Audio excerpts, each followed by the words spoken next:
Cheers, this is I Cook at Home. I'm Josh Tuttle. This is going to be a beginner course. We're going to do a 5-part series, and basically what we're going to do is in each part we're going to teach you some techniques, and when you put them all together, it's like kind of like the Karate Kid. Teach you a little wax on, a little wax off. I said wax off. Anyway, well, I got my beer, got my ingredients. Today we're going to make a stir fry. It's an Asian inspired dish, and today we're going to be using pound of chicken, a bag of frozen stir-fried veggies. You can buy whatever kind you want. This is what I buy. This is what I eat. We have some organic, free-range ramen noodles. That's right, they were captured in the wild. Chicken stock, a soy sauce, hot Thai chili peppers, and good old garlic salt. And like I said, that's more for me than you. Alright, so first thing we're going to do, we're going to cut up our chicken. Get a close up there. Look at that lovely salmonella juice. You get that everywhere, you're going to want to clean that up. And you're going to poison people if you don't. So here's my pound of chicken. Watch as I daintily put this aside without spilling it. So what we're going to do is we're going to cut our meat lengthwise into strips. So now that we have our slices cut, we're going to turn it the other way. And we're going to cut them into little bite-sized chunks, just keeping it all together. Watch your fingers. I said watch your fingers. I know you're doing this at home and you're not being careful, and God, nobody wants fingers in their stir-fry. Alright, since I'm working with chicken, I'm going to make sure I keep my hands nice and clean. Especially since I'm drinking a beer, and I'm sure you guys do the same thing. Last thing you want to do is get chicken shit all over your beer and put it in your mouth and kiss your kids, and oh, it's all terrible stuff. I'm pretty sure that's where bird flu comes from. So now that we have our chicken cut up and our hands are clean, we can go back to drinking our beer. Alright, next, garlic salt. Okay, so now that we have our chicken cut, we want to season it just a little bit. Just remember, this is salty. We want to get the garlic flavor, but we don't want to over-salt it. So I'm just going to give it a light sprinkle on top here. You can always add salt later if it's not salty enough. This is going to cook into the chicken when we cook it. Okay, so now what we're going to do is we're going to cook our noodles, and my free-range ramen really likes to be cooked in broth. So I've got 2 cans of chicken broth here. Now, since we're using chicken, that's why we're using chicken broth. If you were doing pork, you could get away with chicken broth as well. If you were doing beef or steak or whatever, you'd want to use a beef broth, just because you want the noodles to kind of get the flavors that are in your meat. So we're going to go ahead and turn this on. It's going to come to a boil. Okay, while we're waiting for our stock to boil here, I've already got my oil in my wok. We're going to turn that on. That's also going to get hot. If you're not comfortable multitasking, do the noodles first and then do the wok second. Me, I don't like to wait so much, so we're just going to go ahead and heat everything both up. Okay, so our oil's heating up. I don't know if you can see this on the camera or not, but right in here there's just like a little tiny bit of smoke. You can barely see it with the naked eye. The other trick you can do is put like a chopstick or a wooden spoon in and see how it's bubbling? That's how you know it's done enough. So, now we are going to put our chicken in. We want to do this slowly because this is very hot oil. Just going to squeeze it. That's a good sound right there. This is the sound of our oil searing our chicken. Now, the idea of searing, as you can see, the outsides are turning white. The insides will stay pink for the most part.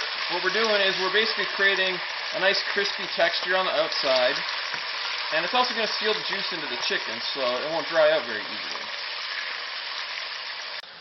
Alright, so our chicken's starting to golden up right now. If you look at our broth, it is boiling. Now I got a little far ahead of myself on the chicken, so what I'm going to do is I'm going to turn it down for now. We'll crank it back up later because you definitely want heat when you're cooking with a wok. But I don't want my chicken to burn right now. Right now, my free-range noodles are going to take a bath. Now when you buy these fancy Asian ones that come wrapped in paper, do not cook the paper.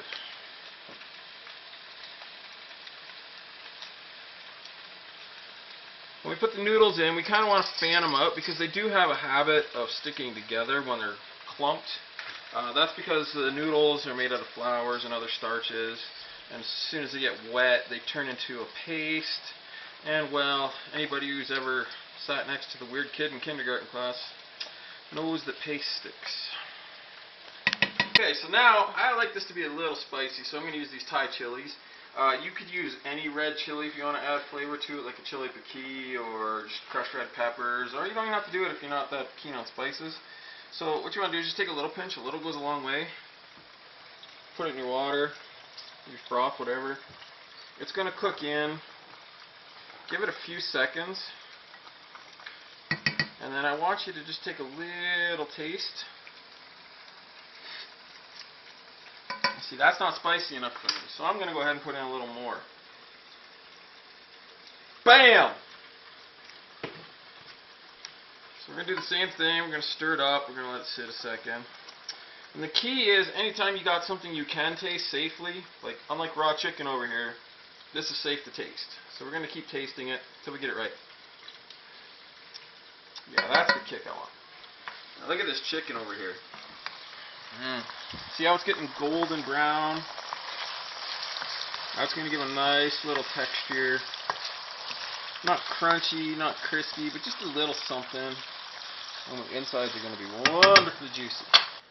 Alright, so our noodles, as you can see, they're not firm anymore. Nice and soft looking. So we're going to give it our first little taste test. So, I can tell already by looking at them. They're a little firm still. For a stir fry, we actually want to overcook them just a little bit. Right now they're what you call al dente. Al dente is when it's still a little bit firm.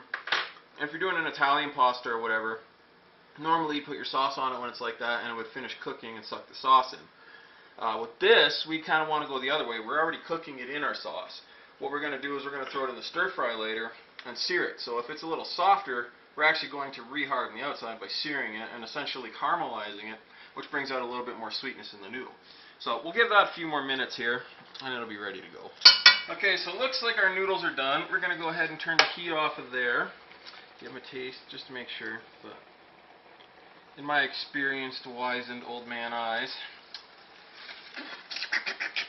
they're good. Alright, the other thing we're going to do, we're going to crank the heat back up on our chicken here. Here's another tip. Don't use metal in a coated pan, or your mom will kill you. Alright, we're going to get this really hot again, because we're going to put our noodles in here shortly. I'm going to take these off the heat, and we're going to put the noodles in with this amazing tool that I don't know what it's actually called. So for all intents and purposes, it's a spaghetti spoon. Now we're using this because we can pick up the noodles and get most of the broth out of it. We don't want too much broth in the hot oil, because when you get liquid in oil, it'll spit all over you and it does not feel good. Alright, listen. Ready? Hear that? Not too loud. That's because I got most of the liquid off. If you hear a loud hiss, you might want to take a step back. So we're just going to keep putting all these noodles in here. Do a little stir. So I don't want my chicken sticking to the pan too badly. Now, it's alright if there's like a little bit of noodles in the pan. Like, it's all going to get dumped in eventually. But for most of our noodles, we want to give them a little bit of a pan fry.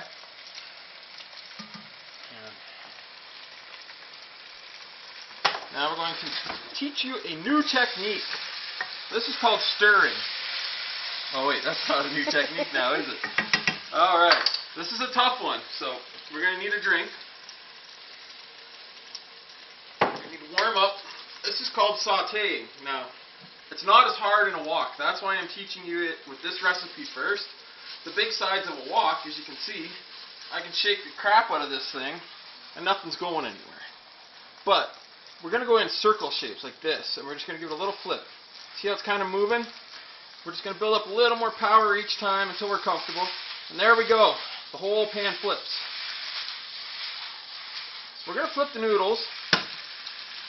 If you take a look right here, you see the noodles are starting to get a little crispy on the outside. That's exactly what we're looking for. So we're just going to keep flipping it, set it down, let it get hot again. Maybe spread them out along the walls to speed it up. That's the great thing about a wok. The way they're designed, the heat rises, and because it's curved, the walls of the wok are almost as hot as the bottom. So if you keep things spread out in a wok, things cook faster in a wok. So we're just going to keep sauteing this.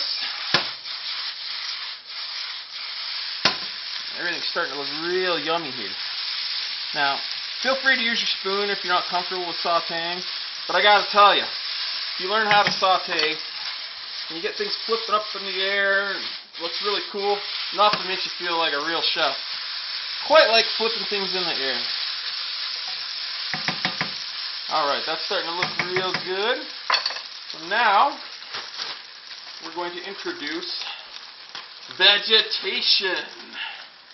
We're just going to put our stir fry mix in. I'm going to put it on top and let it sit just for a few seconds.